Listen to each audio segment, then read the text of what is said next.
Hello, and welcome to the Brutal Iron Gym podcast, where our goal is to cut through the BS and deliver the brutal truth about topics related to health and happiness. Today's podcast number 1818. So 1818. The topic is training, and the title is Your Strength is Limited by Your Recovery. If you love to train, you likely are going to be limited by an aspect other than training. I started working out when I was 15, literally on my 15th birthday, and I'm about to turn 40 this year in about a month. So it's been 25 years. In 25 years, the longest I've taken off from training has been a week. And I've only done that twice. I've only taken a full week off of training twice in my life. And for many years, I trained every single day of the year in some way. I set a goal to move every day above normal activity level, and I would do push-ups, sit-ups. I would do whatever I needed to do that day for it to count. But I have trained every single day for many years. It's just a nice, awesome challenge. I've put my body through hell. 25 years, never taken more than a week off. Some years we're training every single day. That has been a lot of movement. And I have a lot of injuries to go with that level of demand. Some of them are from crap luck. Literally just you're doing everything right and something just happens. It's usually an accumulation of small little things over time. But we kind of chalk it up to crap luck because there's nothing you're really doing wrong in that moment. That just happened.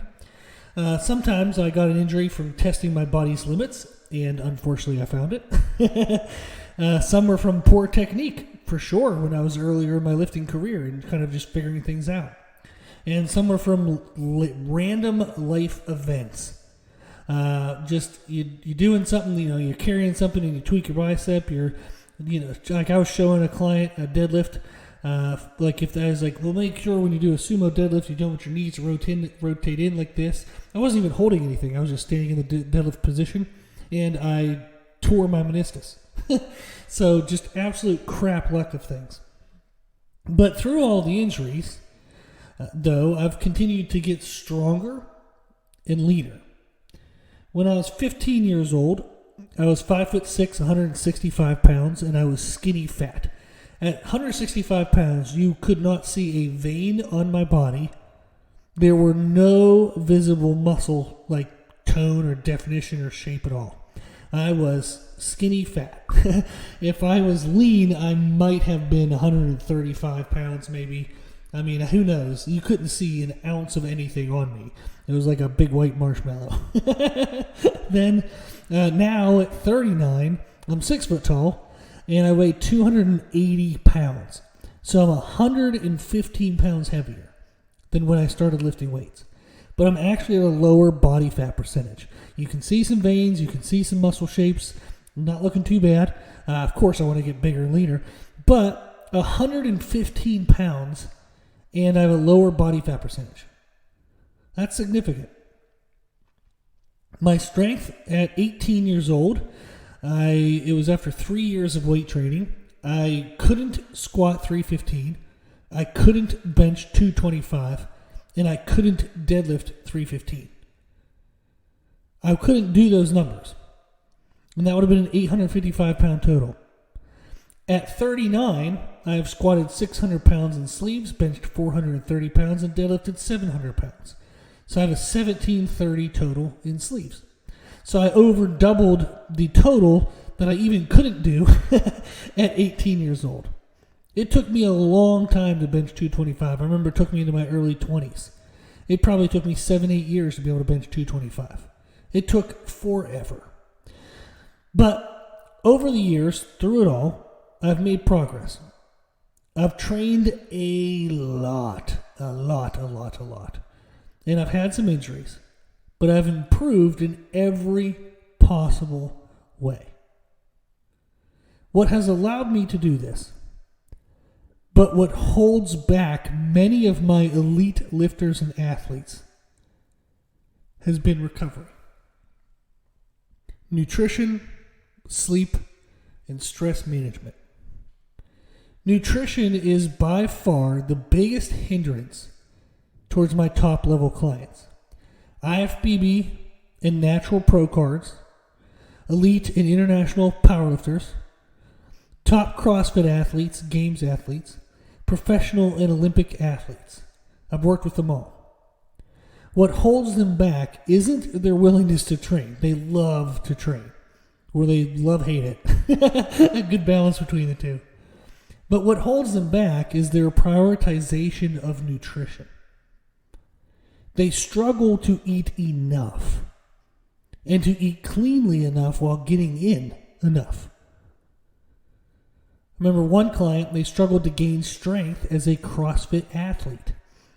They came to me because they wanted to get stronger, so we started blending strength and CrossFit training in their programming.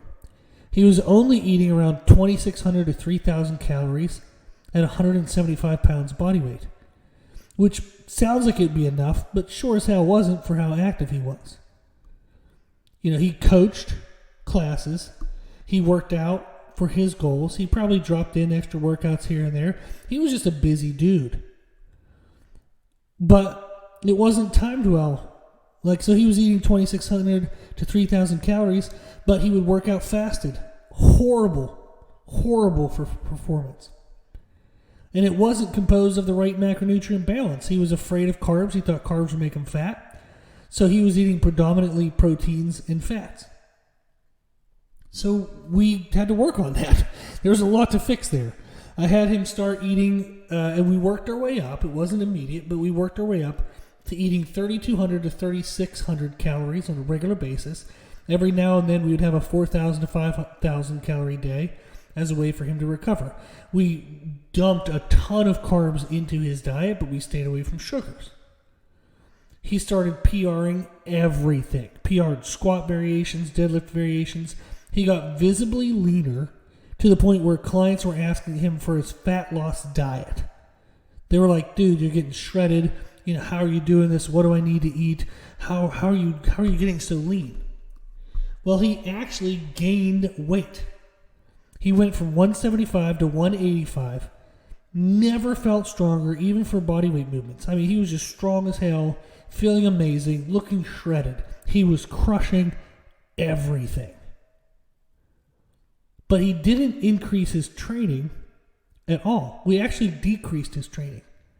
We were more purposeful with exercise selection and workload demand. But we ate more.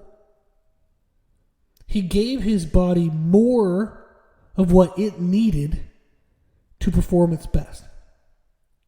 He wanted more from his body, so he had to give more to his body. The more he gave, the more he got.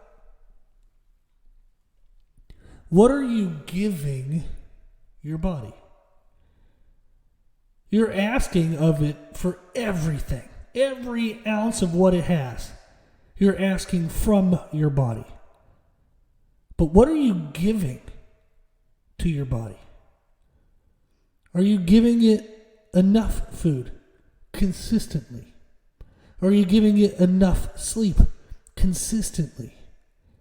Are you giving it a calmer, less anxiety-filled environment to grow and adapt to?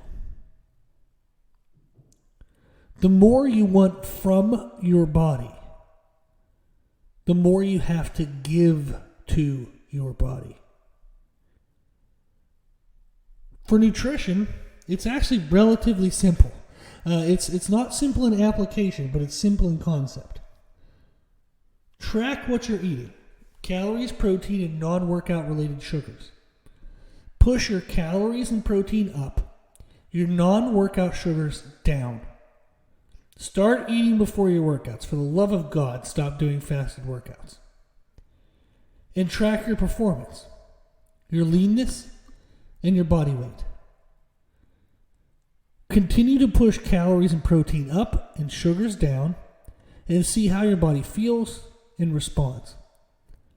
Spread the calories and protein throughout the day, peaking both around your workout time and have the valleys away from your workout times. You will look and feel amazing if you start doing this. Sleep. Quality over quantity. I know you cannot sleep more, but can you sleep better? We can do that by being consistent with our bedtime. If you go to bed at the exact same time every single night, you will get much better quality of sleep. Quit pissing around, quit screwing around, get to bed at the exact same time every night. If you are putting off going to bed because you're just so tired and you haven't any time to yourself, well, get in the damn bed, wake up earlier, and have your me time, have your alone time when you start the day. Not when you're dead at the end of it and you don't have any quality of me left to have time with. So be consistent with your bedtime. About 30 to 60 minutes before you want to go to bed, get away from screens. Get away from computer, telephone, TV, whatever it is. Make sure that there's dark lighting in the room. Cool temperatures. You can use supplements like melatonin if needed to help you feel sleepier. We have podcast 1149, which is a mindset podcast titled Creating a Healthier Sleep Pattern. You can find that podcast on our website. It goes through everything you need to know to get a healthier sleep pattern. Stress. Manage your priorities. Know what's most important to you. Give that the most of yourself and give everything else the least. Do the minimum to cover your bases and then build it from there. Use a minimum as a standard, not perfection as a standard. You can't be perfect at everything. I'm certain you've tried, and I'm certain you've realized that it's really freaking hard and you can't quite do it. Right? Stop trying to be perfect at everything. Some things don't need to be perfect. And some things, in order to be perfect, require that you give up perfection in other things. You have a capacity limit. You only have so much that you can do. You need to decide what gets perfection and what doesn't. So that way something can actually have perfection. So something can actually get the best of you. Because you're not trying to give the best of you to everything. Podcast 1672 is a nutrition podcast titled Managing Nutrition Tracking Related Stress. So how can you track your nutrition in the least stressful way? That's podcast 1672. Podcast 1547 is a mindset podcast titled Minimize Stress by Doing the Minimum. That's how you're going to learn how minimum is good enough so you can save your great for what matters most. The best people I work with when it comes to like fitness-related sports, fitness-related activities, the absolute best people I work with, they're almost all limited by eating enough. They don't eat enough consistently, they don't sleep well enough consistently, and they're too high-strung and stressed, and they're too perfectionist.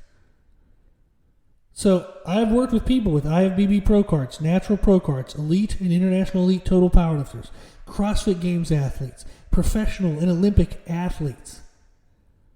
They all ask of their body as much as they can get. But they do not give to their body as much as they can give.